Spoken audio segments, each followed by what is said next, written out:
Say what you want about America, land of the free, home of the brave. We got some dumb-ass motherfuckers floating around this country. Dumb-ass motherfuckers, you know? Yeah. Now, obviously, that doesn't include this audience. I understand that. You seem intelligent and perceptive, but the rest of them, holy jumping fucking shitballs. Dumber than a second coat of paint. And this ain't just ranting and raving. This ain't just blowing off steam. I got a little evidence to support my claim. It just seems to me, that only a really low IQ population could have taken this beautiful continent, this magnificent American landscape that we inherited. Well, actually, we stole it from the Mexicans and the Indians, but hey, it was nice when we stole it. It looked pretty good. It was pristine. Paradise. Have you seen it lately? Have you taken a good look at it lately? It's fucking embarrassing. Only a nation of unenlightened half-wits could have taken this beautiful place and turned it into what it is today, a shopping mall. A big fucking shopping mall. You know that? That's all you got. That's all you've got here, folks. Mile after mile of mall after mall. Many, many malls. Major malls and mini malls. They put the mini malls in between the major malls. And in between the mini malls, they put the mini marts. And in between the mini marts, you got the car lots, gas stations, muffler shops, laundromats, cheap hotels, fast food joints, strip clubs, and dirty bookstores. America the Beautiful. One big transcontinental commercial cesspool. And how do the people feel about all this? How do the people feel about living in a coast-to-coast shopping mall? Well, they think it's just fucking dandy. They think it is cool as can be because Americans love the mall. They love the mall. That's where they get to satisfy their two most prominent addictions at the same time, shopping and eating. Millions of semi-conscious Americans day after day shuffling through the malls, shopping and eating, especially eating. Americans love to eat. They are fatally attracted to the slow death of fast food. Hot dogs, corn dogs, triple bacon cheeseburgers, deep fried butter dipped in pork fat and cheese whiz, mayonnaise soaked barbecued mozzarella patty melts. Americans will eat anything, anything, anything. If you were selling sauteed raccoons' assholes on a stick, Americans would buy them and eat them, especially if you dipped them in butter and put a little salsa on them. This country is big time, pig time. Forget the bald eagle. You know what the national emblem of this country ought to be? A big bowl of macaroni and cheese. A big bowl, because everything in this country is king size. King size, extra large, and super jumbo, especially the fucking people. Have you seen some of the people in this country? Have you taken a good look at some of these big fat motherfuckers walking around? Big fat motherfuckers. Oh my God. Huge piles of redundant protoplasm lumbering through the malls like a fleet of interstate buses. The people in this country are immense, massive bellies, monstrous thighs, and big fat fucking asses. And if you stand there for a minute and you look at one of them, you begin to wonder, how does this woman take a shit? How does she shit? And even more frightening, how does she wipe her ass? Can she even locate her asshole? She must require assistance. Are paramedics trained in this field? And standing right next to her, of course, with a plate full of nachos and a mouthful of pie is her clueless fucking husband, Joe Sixpack. With his monstrous swollen beer belly hanging dangerously out over his belt buckle, this guy ain't seen his dick since the Nixon administration. And if you stand there and you look at the two of them, you begin to wonder to yourself, do these people fuck? Is this man actually capable of fucking this woman? It doesn't seem structurally possible that these two people could achieve penetration. Maybe they're in that Cirque du Soleil or something. Telling you, the people in this country, every one of them is 50 pounds overweight. They are gargantuan. And in the summertime, God help us, in the summertime, they all want to wear short pants.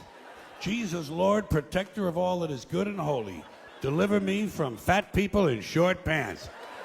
They all got short pants, big bellies, fat thighs, and dumb kids. Short pants, big bellies, fat thighs, and dumb kids. Every one of them's got 2 dumb-ass kids with them. And the whole family is wearing T-shirts, and every one of them's got the same T-shirt. I'm with stupid.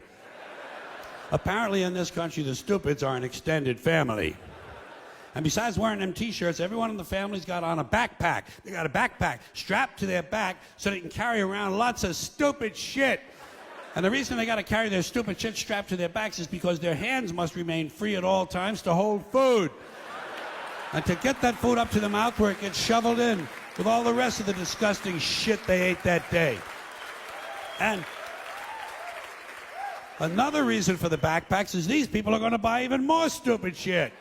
They ain't got enough stupid shit at home. They just had a stupid shit sale. They're going to buy more.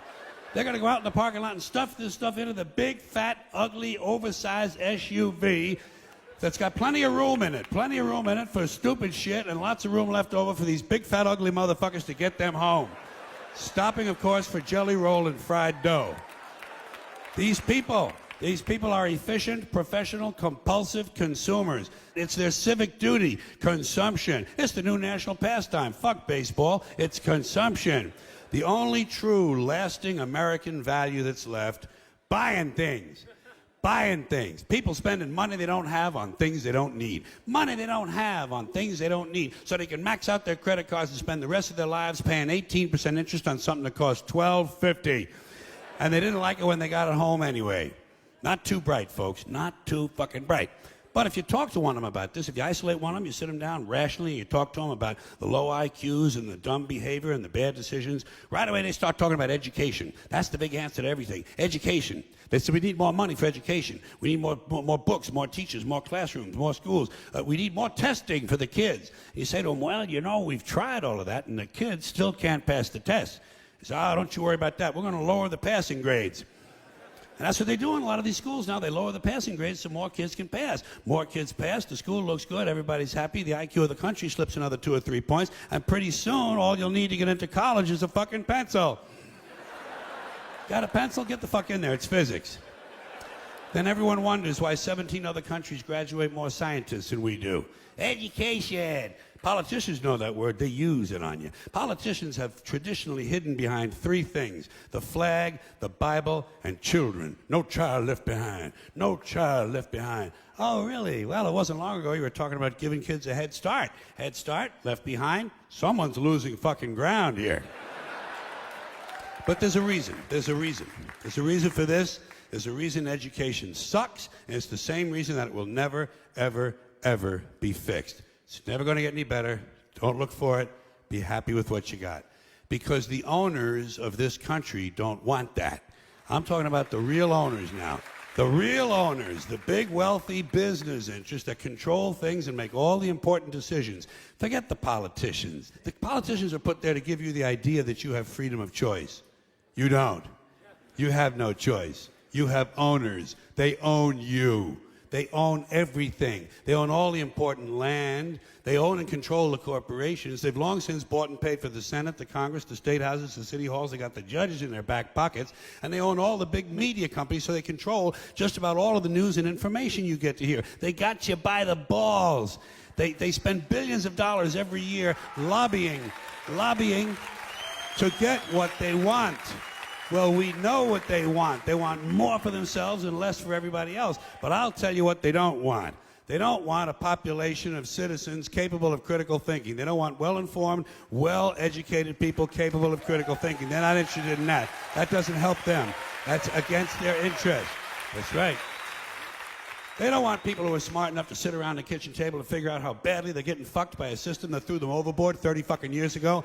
They don't want that. You know what they want? They want obedient workers. Obedient workers. People who are just smart enough to run the machines and do the paperwork and just dumb enough to passively accept all these increasingly shittier jobs with the lower pay, the longer hours, the reduced benefits, the end of overtime, and the vanishing pension that disappears the minute you go to collect it. And now they're coming for your Social Security money. They want your fucking retirement money. They want it back so they can give it to their criminal friends on Wall Street. And you know something? They'll get it. They'll get it all from you sooner or later because they own this fucking place. It's a big club, and you ain't in it. You and I are not in the big club. By the way, it's the same big club they used to beat you over the head with all day long when they tell you what to believe. All day long, beating you over the head in their media, telling you what to believe, what to think, and what to buy. The table is tilted, folks. The game is rigged. And nobody seems to notice. Nobody seems to care. Good, honest, hard-working people, white collar, blue collar, doesn't matter what color shirt you have on. Good, honest, hard-working people continue. These are people of modest means. Continue to elect these rich cocksuckers who don't give a fuck about them. They don't give a fuck about you. They don't give a fuck about you. They don't care about you at all, at all, at all. Yeah, you know? And nobody seems to notice, nobody seems to care. That's what the owners count on, the fact that Americans will probably remain willfully ignorant of the big red, white, and blue dick that's being jammed up their assholes every day. Because the owners of this country know the truth. It's called the American dream, because you have to be a